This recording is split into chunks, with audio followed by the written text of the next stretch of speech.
Alright, what's going on, everybody? It's Zach, back with another video. This is the final leg day of the macro cycle. Actually, we're at 0 reps in reserve, and we are feeling it. We are definitely feeling it. It's the same lifts: high bar back squat, straight leg deadlift, reverse Nordic curls, and I had dumbbell calf raises programmed in, but unfortunately, after these squats, I don't know if I'll be able to see it in the video, but man, these squats absolutely crushed me. I don't know what was going on. If I was a little concerned because I had the garage closed, but there's enough of a gap on like the side, top, and bottom of that thing that I can like feel the air pulling through. Plus, the AC intake is in there, so I figure there should be enough airflow, but maybe I'll crack it from now on just in case. But the reason I'm mentioning that is because my heart rate, just from the beginning of this workout, like after my warm-up, I got to like 135, 140 beats per minute. And it basically just stayed there for all of my warm-up sets for squat. And of course, if you're squatting, your heart rate's going to increase even more. And so it was I was like 150 basically the whole time, even in between sets on these back squats. So my heart was just thumping away, man. It was pretty wild. That, turned out to actually be a really good session. Definitely stimulated hypertrophy for sure in my quads. So much so that later in the day I had an errand to run. And while I was running that errand, it involved me sitting on a bench for a little while and waiting. And when I got up off that bench, well, my right quad proceeded to go ahead and just cramp up like crazy. I had to like hobble over. Ladies were like, "Oh my gosh, are you okay?" I'm like, "Yeah. Just did a lot of squats this morning and probably should have had some more sodium and water." But, those things happen. You get busy. And as soon as I got home, I slammed some hydration powdered water to help avoid any more cramping. But yeah, really great workout. Got the final leg day done. That's always a pretty big hurdle. 0 RIR on leg day is just, it's brutal. I don't think, it wasn't the session that I filmed, but the next microcycle, that leg day, I actually got sick after that leg day. It was so intense. It's just those high bar back squats going so close to failure like that, it just destroys you. So yep, doing some warm-up sets now, getting things ready. So I did want to mention, since this is the end of this macro cycle, we'll be deloading next week. I will publish 3 of my deload lifts just to give you guys an idea of what that looks like, what I like to do. I don't know if it's totally necessary for me, but usually as a result of a deload, I feel much stronger, much more, fresh and ready to go coming into the next macro cycle. So it's been working so far, so I'm not going to change it. But that's enough yapping. And it looks like we got 160 loaded up on the bar, and it's time to start squatting. Let's go.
Oof. Watching that back, I'm like, oh man, I definitely remember how that felt. So, like I said, these squats were brutal, and you can see I'm just kind of like pacing around because I do not like to take my lifting belt off between sets because I feel like I get it in like a nice groove, and then all I have to do is tighten it and untighten it, in preparation for a set. But I really wanted to take it off because I just couldn't catch my breath, man. My heart rate was just insane. And you'll see at the end of the video, I got the stats on there. It was like, I'm trying to remember. I think the max heart rate was like 188. And then the average was around 150. So I essentially had the heart rate of someone doing a aerobic workout, as if I was out there running 3 or 4 miles or something like that. So really powerful workout. But the thing is, I'm not going to start another set of high bar back squat if I haven't caught my breath yet, or if my heart is just blasting. So I like to take it slow, maybe take an extra minute or so if the heart rate's super high, and then that way I'm ready to go and I'm not having to like cut the reps short, because this workout's not training my aerobic capacity, I'm training my legs. So with that, let's get the second set done.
Alright, second set done. Man, I'm so happy with the depth that I'm getting on squats now. So much better. It's wild too, because a good friend of mine, it's actually family as well, pointed out to me, it's so funny, I'd been lifting for nearly a year and I never noticed that. It's kind of hard to notice flaws in your own form while you're doing a movement, and I don't want to say I'm lazy, but I just don't.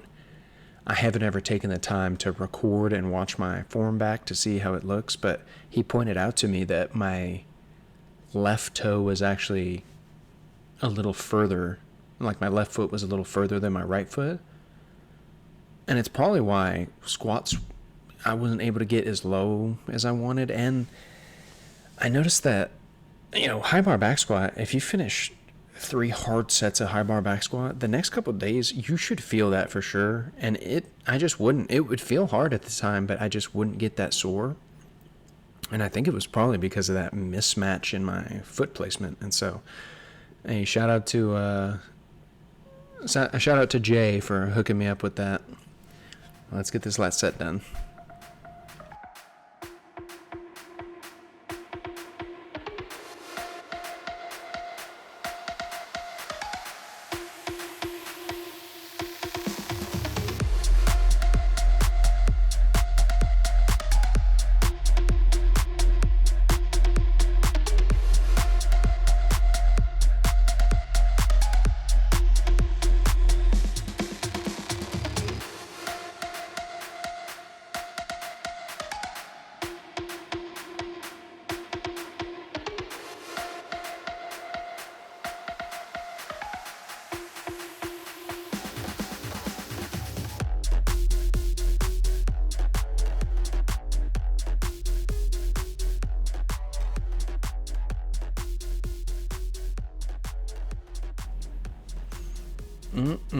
Last set done.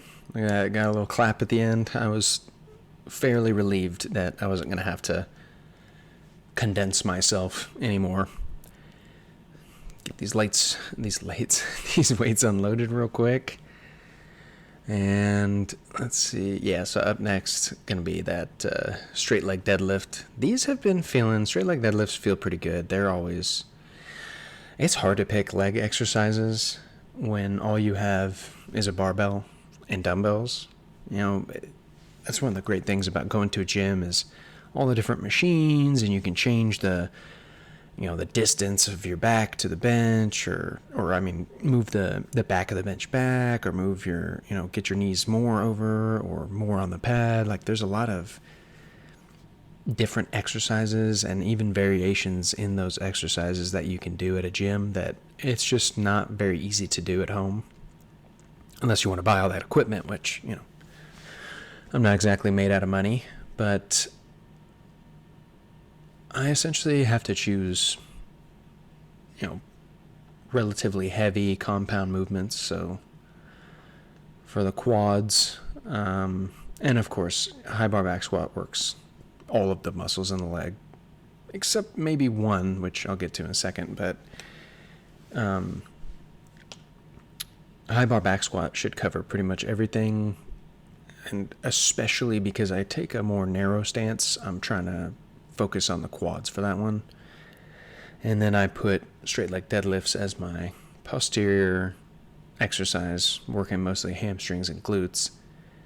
And it feels good. It's a crazy stretch, but it just makes it difficult in planning, because that's kind of where I'm at. I'm trying to plan out the next macro cycle, trying to decide, do I want to do all the same exercises? Do I want to switch up rep schemes? Do I want to do higher reps on some stuff, change them? It's kind of hard to decide, especially because all of these exercises I'm doing, I'm trying to think, I think all of them feel pretty good. So we'll have to figure out what we're going to do, but I'll fill you guys in when I do.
Alright, that's the straight leg deadlifts.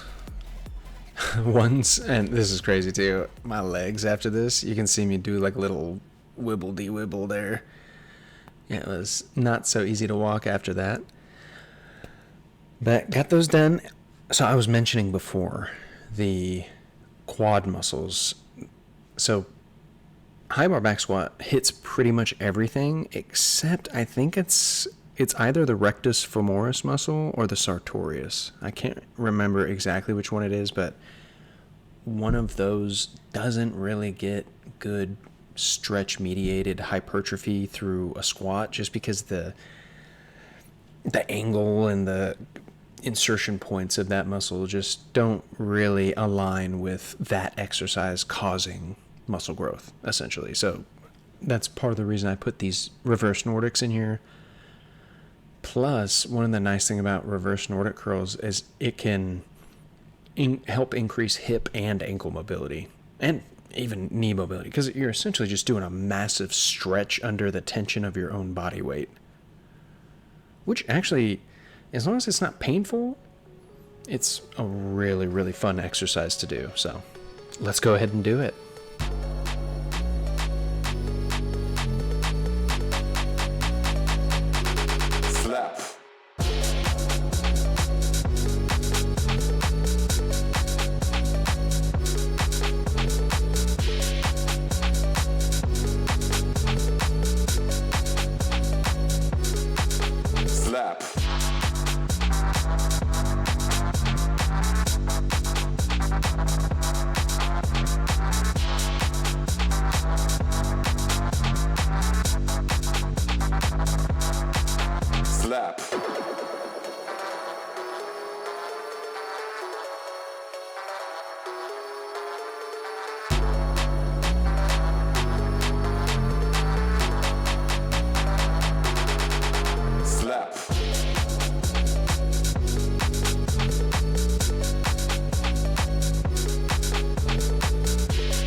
Alright, so one of the things I'm noticing on these reverse Nordics is I have the goal in doing that exercise of making it what's considered a long length partial, which means it's a partial rep done at the stretched position. So basically, in this movement, when I start leaning back, that's when my quads get stretched.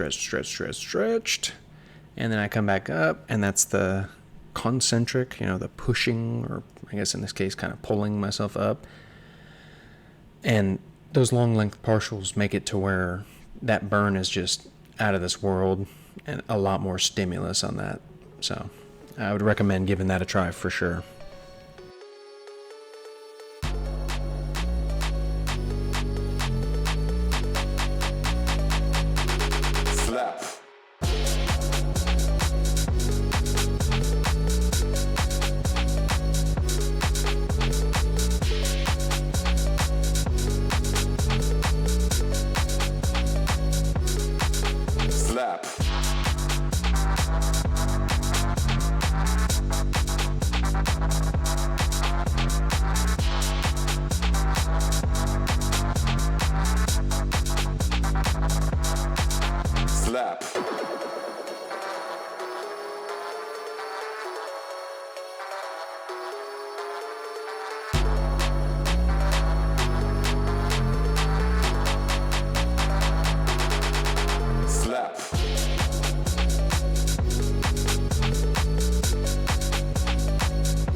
Damn, dude, I told that band to get lost on that one, didn't I? Sheesh.